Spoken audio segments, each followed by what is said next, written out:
सास जैसा पति। कई औरतों की ख्वाहिश होती है कि वो सिर्फ अपने पति के साथ रहे, क्योंकि सास की झिक झिक किसे पसंद है। एकता की सास साथ नहीं रहती, सिर्फ पति और वो। लेकिन क्या है एकता की जिंदगी बिना सास के? देखिए। अरे अरे एकता, क्या है? रोज लेट उठती हो। कभी तो वक्त पर उठा करो। हाँ, लेकिन उठना क्यों है वक्त पर? 8 बजे तो उठ जाती हूँ मैं। देखो एकता, ये नहीं चलेगा। सुबह 6 बजे उठा करो। खाने में थोड़ी वैरायटी बनाओ और घर को साफ सुथरा रखो ना। अरे अरे अरे, जो मुंह में आ रहा है बोले जा रहे हो। क्या मेरा घर गंदा रहता है? कितना साफ रखती हूँ। खाने में भी हमेशा मैंने अच्छी चीजें बनाई हैं। और फिर ये 6 बजे उठने की जिद क्यों? देखो, मैं नहीं जानता। बस 7 बजे तक घर के मंदिर में दिया जल जाना चाहिए। एकता बेचारी करती भी क्या, पति की बात माननी भी तो जरूरी होती है। एक दिन एकता सुबह पूजा करके पति को प्रसाद देने कमरे में जाती है, तो पति अपनी माँ से फोन पर बात कर रहा है। हाँ माँ, मैंने तो साफ बोल दिया। सुबह 6 बजे उठना है, नहा कर ही किचन में जाना है और 7 बजे तक मंदिर में दिया जल जाना चाहिए। आ रही होगी चाय लेकर। चलिए, मैं रखता हूँ माँ, बाय। बेचारी एकता ने पति का ये रूप तो सोचा ही नहीं था। वो पति से कहती है, सुनिए, अब सारा काम हो चुका है घर पर, क्या करूं? मुझे कुछ देर के लिए मेरी सहेली सौम्या, उसके घर छोड़ दीजिए। अरे कैसी बात करती हो कि घर पर कुछ काम करने को नहीं है? होली आ रही है, बाजार से आलू ले आओ, पापड़ बनाओ, नमकीन बनाओ, दही बड़े बनाओ। सब कुछ आज ही बनाना है? अरे अब मन कर रहा है कि सहेली के घर जाऊं तो जाऊंगी ना मैं। आप नहीं ले जाएंगे तो कैब से चली जाऊंगी। अरे अरे, ये क्या बात होती है? चलो ले जाता हूँ तुम्हें। तैयार हो जाओ जल्दी से। कैब की धमकी तो ऐसे दे रही हो जैसे माँ ने दरवाजे में कैब खड़ी कर रखी हो, विथ ड्राइवर। बढ़िया आई कैब वाली। हाय रे एकता की किस्मत। वो सोचती है कि सास साथ नहीं है, लेकिन पति के हाव भाव किसी अक्कड़ू सास से कम ही नहीं है। पति एकता को सहेली के घर छोड़कर कहता है, अच्छा सुनो, वक्त पर घर चली जाना और शाम को गर्मा गर्म पुलाव खाऊंगा मैं। बनाकर पहले ही मत रख देना। और हाँ, रायता भी बना लेना। हाँ जी हाँ, फिलहाल क्या मैं अंदर जा सकती हूँ?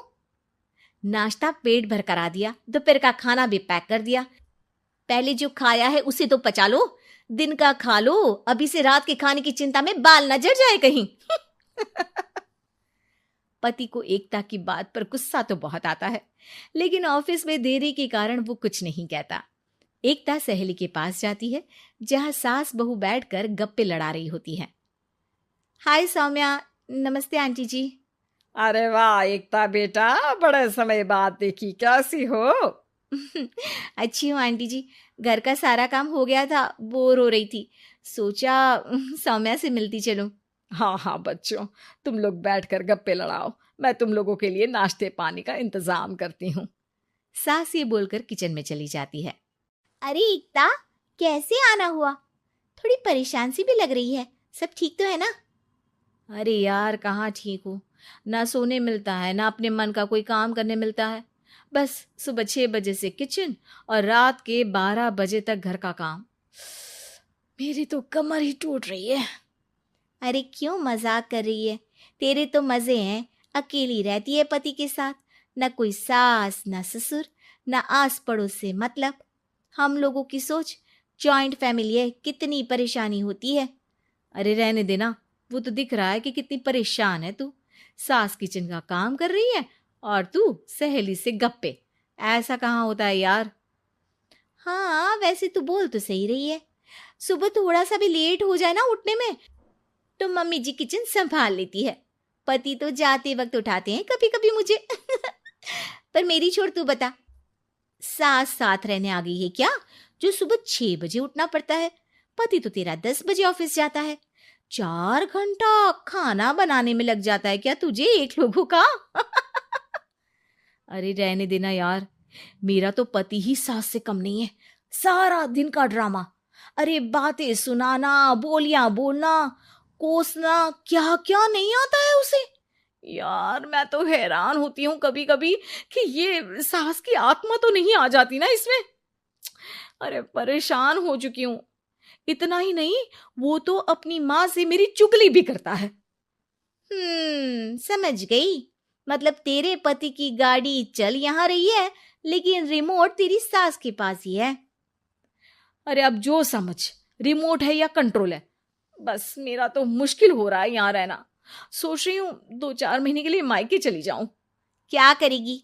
2-4-10 महीने बाद तो आना ही है ना यहाँ पर। तो क्या करूं, तलाक दे दूं क्या?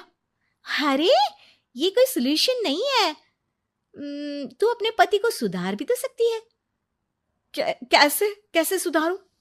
सौम्या उसके कान में कुछ कहती है, जिसे सुन एकता खुश हो जाती है। अगले रोज, हाय रे, मेरी तो टांगे ही नहीं चल रही है। हाय हाय हाय, बहुत दर्द हो रहा है भगवान।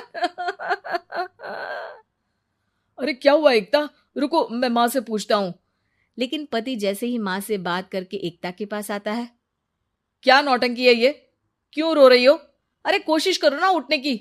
ये काम से बचने के लिए जो नाटक है ना, बंद कर दो, वरना माँ आ जाएगी यहाँ पर। एकता की तो मानो मन मुराद पूरी हो गई। अरे हाँ हाँ, तो बुला लो ना उन्हें, जल्दी से बुला लो। मैं 4-5 दिनों के लिए आराम करना चाहती हूँ, चल तो सकती नहीं हूँ। खाना पीना कैसे होगा? अब क्या था, सासू माँ आ जाती है एकता के घर। सासू माँ, मुझे ये हमेशा बताते हैं कि आप कितनी हार्ड वर्किंग है। बस अब अगले 15 दिनों तक मैं आपको देखूंगी और आपकी जैसी ही बनूंगी। ये बता रहे थे कि आप 5 बजे सुबह उठ जाती हैं और अरे बेटा, कुछ ज्यादा ही नहीं बता दिया तूने। अब नहीं माँ, मैं चाहता हूं कि ये आपकी तरह तौर तरीके सीखे, जैसा आप मुझे बताती है ना। मैं तो हमेशा हॉस्टल में रहा, कभी देखा भी नहीं आपको, लेकिन मैं चाहता हूं कि एकता पूरी आपकी कॉपी बने, घर गृहस्थी आप ही की तरह संभाले। हैं? अब हाँ हाँ। तो अब माँ जी यही है, तो क्यों ना कल से शुरू। लेकिन अगले दिन सास 9 बजे सोकर उठती है। बेचारा बेटा बाहर से खाना मंगा कर खाता है। शाम को घर आता है तो सारा घर बिखरा रहता है। अरे माँ, ये घर इतना बिखरा क्यों है? अरे वो बेटा, आज वक्त ही नहीं मिला किचन से। सुबह का नाश्ता, दिन का खाना, अब रात को तो मेरा मन ही नहीं है कुछ बनाने का, तो बाहर से ही ले आ, या दिन का जो खाना बचा है ना वही खा लेना। ओ माँ, इससे अच्छा तो एकता कर रखती है। भले ही आराम आराम से काम करती है, लेकिन आज तक मुझे बासी खाना नहीं खिलाया। खुद तो तुम 9 बजे उठी हो, वो तो फिर भी 8 बजे उठती थी। अरे बेटा, मेरे बस की नहीं है 8 बजे उठना, वो तो ना मैं झूठ बोल रही थी।